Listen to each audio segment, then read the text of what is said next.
It is late, and a person is alone in their kitchen, moving from drawer to counter to coat pocket, and the whole time they are saying one word under their breath. Keys. Keys. Keys. There is no one else in the flat. No one to hear the word, no one to answer it. They are not asking anyone where the keys are. They already know that no one is there. And it helps, more or less. The word keeps the search from scattering. But notice what has happened. A mind that already knows what it is looking for has decided that knowing is not enough, and has said it aloud, to itself. We all do this, and we mostly do not notice we are doing it. The word said before standing up. Okay. The small encouragement muttered at a jar lid that will not turn. Come on. The running commentary in an empty car. The name we call ourselves by when we have done something foolish. The half sentence we finish out loud to a room that contains only us. It is one of the most common things a human being does, and one of the least examined. We treat it as a quirk, or a slip, or the first sign of something going wrong. It is none of those. It is a machine, and it runs in all of us. So here is the question this film will follow. When we talk to ourselves, who exactly is talking, and who is listening? Because it takes two to hold a conversation. A voice and an ear. A speaker who knows something, and a listener who does not yet. And when we talk to ourselves, both of them are us. Somehow, in a room that holds one person, we have found a way to be two. And the strange part, the part worth following, is that we seem to need to. To see where it begins, you have to watch a small child at play before anyone has taught them to be quiet about it. A child building a tower narrates the whole thing aloud. Put it there. No, too big. The red one next. There is no one they are talking to. The talk is part of the building. In the 1930s, a Soviet psychologist named Lev Vygotsky watched children do exactly this, and asked a question no one had thought to ask. Not why do they talk? But where does the talk go? Because it does go somewhere. The out-loud narration of the 4-year-old is gone by 9 or 10. The older child builds the same tower in silence. Everyone assumed the talking had simply stopped. Vygotsky's claim was stranger, and it has largely held. The talking did not stop. It went underground. It grew quieter and quieter until it dropped below the threshold of sound, and became thought. The voice in your head that is reading these words is that same childhood narration, grown quiet. Inner speech, he called it. The talk did not leave us. It moved inside. And there was a detail that gave the whole thing away. The children talked to themselves more, not less, when the task got hard. Set an easy job and the private talk thins out. Set a hard one, a knot, a puzzle, a tower that keeps falling, and it comes back, out loud, audible again. Which means the voice was never decoration. It was a tool the child reached for when thinking alone was not enough. And it never went away. It only went silent, and waits. So watch an adult at a kitchen table with a form they do not understand. The tax, the visa, the fine print. Listen, and the voice comes back up out of the ground. Right. So this box, then that one. No. Read it again.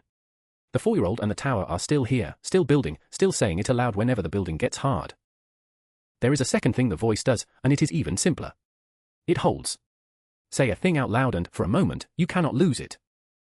Go back to the kitchen and the word said over and over. Keys. Keys. It is not a spell. It is a way of keeping one thing lit while the hands go looking, so the search does not wander off to something else. In 2012, two psychologists, Gary Lupian and Daniel Swingley, put this to a small test. They gave people cluttered images and asked them to find one object hidden in the mess. Half of them searched in silence. The other half were asked to say the name of the thing out loud as they looked for it. Bottle. Bottle. Bottle. The ones who spoke found it faster. Saying the word sharpened the looking. The voice reached into the clutter and held the target still, long enough for the eyes to catch up. This is not magic, and it is not new. Half a century ago the psychologist Alan Baddeley mapped a small loop in our memory, a kind of inner voice paired with an inner ear. A phone number you have just been told survives the walk to write it down only because a voice inside is quietly repeating it. Stop the voice, and the number is gone before the pen touches paper. The loop is small, and it leaks. Anything not spoken, inside or out, slips away within seconds. The voice is the hand that keeps hold of it a little longer. So half of talking to ourselves is just this. Not thinking a new thought, but holding an old one still. Saying it to keep it from sliding off the edge of the mind. Now the part that is strangest, because here the voice stops holding things and starts handling us. Watch what happens to the words when a person is not searching, but suffering. Under real pressure, the pronoun changes. We stop saying I. We start saying you. Come on, you can do this. Or we reach further still and use our own name. Steady now. You are all right. It sounds like nothing. A slip of grammar. But in 2014 a team led by the psychologist Ethan Cross found that this tiny switch, from I to your own name, changes how well we cope. People who spoke to themselves in the second person, or by name, before a stressful task were calmer going into it, and did better once inside it, than those who stayed with I. The reason seems to be distance. Say I am terrified, and you are locked inside the fear, pressed right up against it, too close to see its shape. Say your own name, and a small gap opens. Suddenly there is someone being spoken to, someone slightly apart, someone you can steady the way you would steady another person. We have all felt the other side of this. We are calm and clear about a friend's disaster and hopeless about our own, though they are the same disaster wearing two different names. Researchers have a plain finding for this. We reason more wisely about other people's troubles than about our own. The self is simply too close to itself to think straight. And talking to yourself in the second person is a way of stepping through that doorway from the inside. Of standing where the friend would stand. Of becoming, for a sentence, your own visitor. So the voice does something a single undivided mind cannot. It splits us, gently, into one who is in trouble and one who is not, so that the one who is not can reach the one who is. Which raises a question about who else is in there. Because if talking to ourselves is a conversation, the inner voice is rarely a single flat monologue. It argues. It answers back. Listen to your own inner speech before a hard conversation, and it is already a dialogue. You say your line. You hear their reply, in their voice. You adjust, and you say it again. The psychologist Charles Fernyhough has spent years listening to how people describe the voice inside, and it is crowded. It carries the tone of a parent. The phrasing of an old teacher. The exact word someone once used to wound us. When we talk to ourselves, we are often talking with everyone who ever talked to us. The mind is not an empty room with one occupant. It is a room that kept all the echoes. This is why the harshest inner voice so often is not ours at all. We are repeating, in our own head, a sentence first said to us from outside, long ago, in a voice we have since forgotten was borrowed. And it is why the kind voice, when we manage it, feels like being visited. Steady now. You are all right. Someone once said that to us, and we kept it, and now we can say it back. So far this could all be a story about a useful tool. A way to hold things, to steady ourselves, to think. Reach for it when a task is hard, and set it down when the task is done. But that is not when most of it happens. Watch a person on an ordinary afternoon, with nothing to solve, nothing hard in front of them, entirely alone. They are still talking. A word here. A small remark to no one about the weather, the time, the state of the sink. A quiet running commentary on a day that has asked them no questions. This is the part the tools do not explain. There is nothing to hold here, nothing to steady, no puzzle in the hands.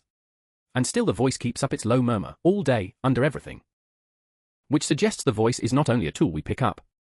It is also a sound we make so the silence has something in it. It is company. It is the mind keeping itself company. You can hear this most clearly in its absence. Put a person somewhere with nothing to do and no one to talk to, for long enough, and the inner voice does not go quiet. It gets louder. The stories start. The old arguments are run again. Conversations that never happened are held all the way to the end. Left alone, the mind does not fall silent. It talks, because talking is what it is. And the people who cannot bear to be alone are often not afraid of the quiet. They are afraid of the voice the quiet lets them hear, going on, in the dark, with no one to answer it but themselves. So we can go back to the kitchen, and the person still saying keys under their breath, and see it a little differently now. They are not talking to no one. They are doing the oldest thing a mind does. They are being two, for a moment, so that one of them can help the other find the keys. The child at the tower never disappeared. The voice never went underground for good. It only learned to keep quiet in company, and to come back the moment we are alone, or the moment things get hard. We talk to ourselves because a self was never one thing. It is a voice and an ear. A speaker and a listener. A conversation that began with the people around us, and did not end when they left the room. It is how we hold what we would otherwise lose. How we steady what we would otherwise drop. How we reach ourselves when we are too far inside to be reached any other way. And when there is nothing to hold and no one to steady, it is simply the sound of not being entirely alone in there. A room with one person in it, that has somehow always held a conversation. There is no advice in this. Only the recognition, which most of us arrive at without ever noticing, that the muttering over the keys and the voice that reads this sentence are the same voice. It has been with us since before we could keep it quiet. It will go on, under the day, keeping us company, holding our place, being the other person in a room that only ever held one.